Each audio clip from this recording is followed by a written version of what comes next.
At ulit mga kababayan, ulitin ko, yung sinabi po ni Inday Sara, yung sabi nila ay banta, sabi ni Marcos, papalagan niya, hindi po ganun kasama ang ibig sabihin ni Inday Sara. It is a matter of survival. A matter of survival that I know, pag ginamit mo yan, you will survive. Because ginamit ko na yung script na yan dati pa. Kaya nga sinasabi ko sa inyo, yung sasabihin ko sa inyo ngayon, personal na karanasan ko. Hindi marites, hindi haka-haka, hindi opinion, hindi teorya. Totoong nangyayari sa buhay. So, we take it as that. Huwag po tayong maniwala na nagbanta nga talaga si Inday Sara. It's a matter of survival. So, muli, sa mga susunod na araw, babalik na lang po ako rito. Actually, nauna na po ako sa inyong lahat. 4:30 ng hapon nung Saturday, nandito na ako, pumasok ako dyan sa veterans. O, hinahanap ko yung mga kasama ko, kayo, wala pa kayo. Gabi pa yata kayo nagsimula, di ba? Parang gabi pa kayo nagsimula, 4:30, nandun ako sa loob sa may emergency. Tapos 5 o'clock, umalis na ako kasi wala naman ako, hindi naman ako pwedeng magsalita doon, magdakdak ako lang ng sarili. Wala kayo eh. So, si Bishop dumating alas 5, nung Saturday pala. Tapos kahapon kasi kanina may hearing po ako sa korte. So, kailangan ko mag-prepare kagabi. So, ngayon, tapos sinirin ko, andito po ako sa inyo. Muli, maraming salamat po. Maraming salamat. Palakpakan po natin, Attorney Weng Chong! Mga kababayan na naagili, maayong gabi sa inyong tanan. Magandang gabi sa lahat. Ako po ay taga-Barangay Batasan. In behalf po ng maisog ng buong Quezon City kay Tatay Rani po.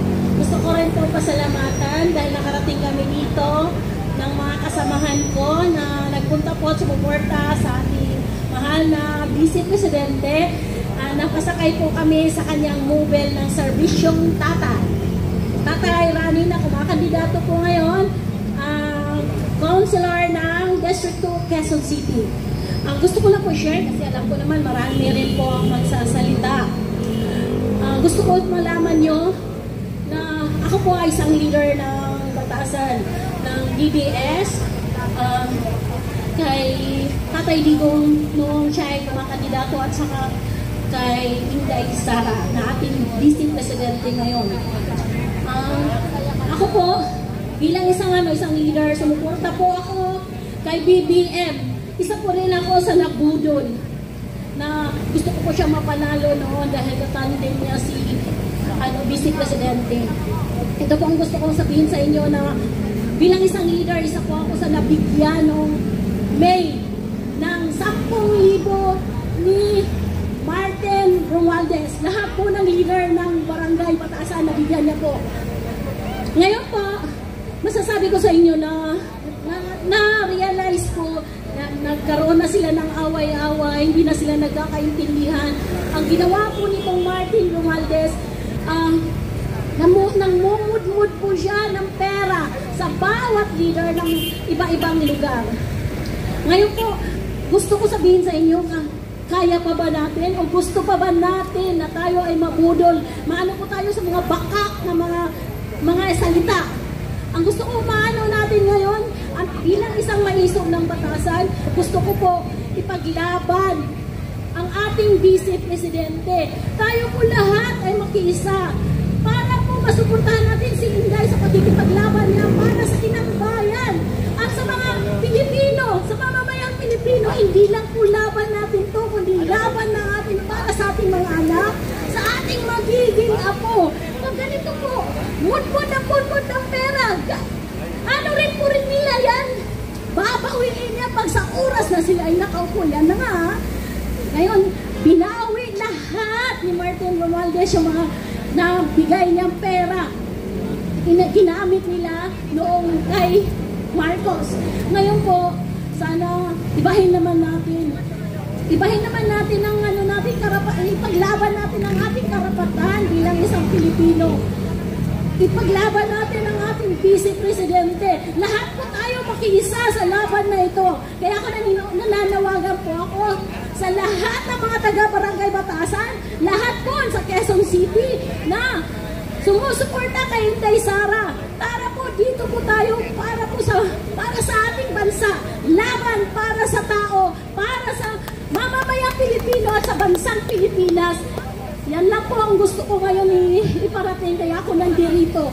Dahil po, hindi ko na rin po, nagigigil na rin po ako sa galit.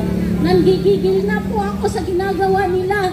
Sa puro ayuda, ayuda, ayuda, ayuda dito, ayuda doon. Wala naman po. Kailangan po natin ngayon gawin straight po tayo. Lahat po ng PDP na tumatakbo, iboto po natin.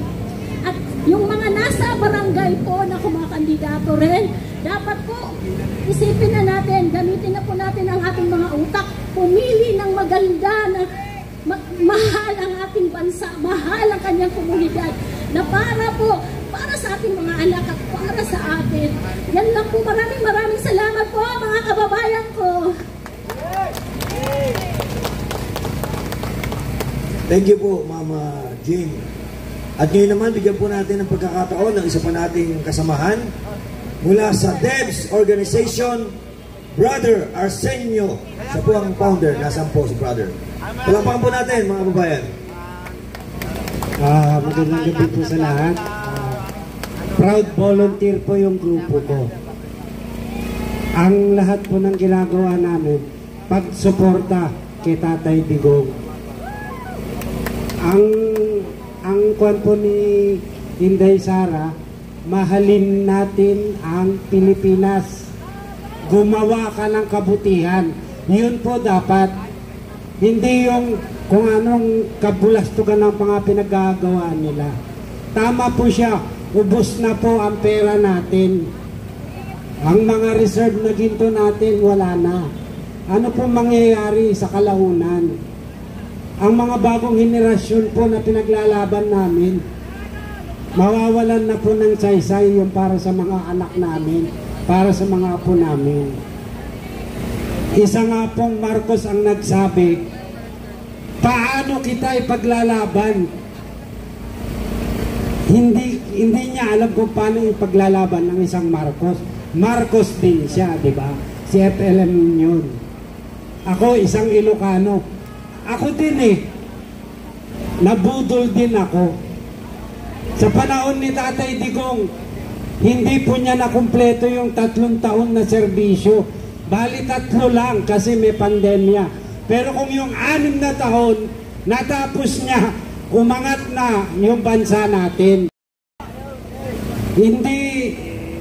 Hindi po niya natapos eh. Dahil may pandemya. Kumbaga, kakulangan po sa oras yun. Kaya dapat po sana ngayon, ipaglaban po natin yung mga bagong politiko. Kasi po kami yung buwis buhay na nangampanya noon. Ngayon po, nakuha namin yung binibigay na serbisyo nila. Andyan si Senator Bongo, Bato, lahat po ng inilalapit naming problema ng ibang tao, sinusuportahan po nila. Kaya po kami nagsisikap at nag-volunteer kasi po kapakanan po ng mga anak natin ang pinaglalaban po natin. Salamat po.